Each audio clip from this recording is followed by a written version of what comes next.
Thank you, Justina. Well, students returned to classrooms today at the Collegiate School of Medicine and Bioscience. In-person learning stopped for 5 weeks after a deadly shooting at the neighboring Central Visual and Performing Arts High School. 5 on Your Side's Tracy Hinson shows us what changes have been made and what has stayed the same. Tracy. Sarah, first, anything that was damaged during the events in October have been repaired or replaced. The new pieces in the school are now fortified. There are also additional safe people on site for safety. More officers on site and armed officers on site. That is a big change, one students knew about before returning.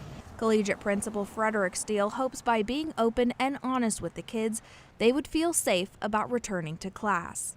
I was very, very specific about what has been done to the school physically to prepare.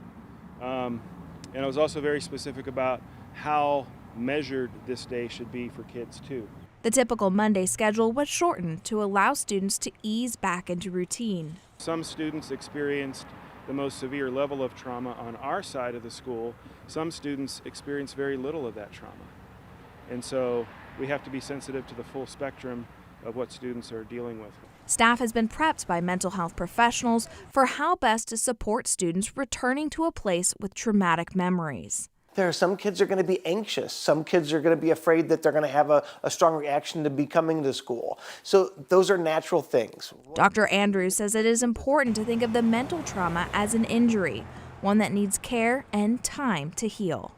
As hard as it is, it's important to get people back in the place where they were before. It actually speeds up the recovery process. But the youth need to be prepared. This is a hard thing to do. It's not easy.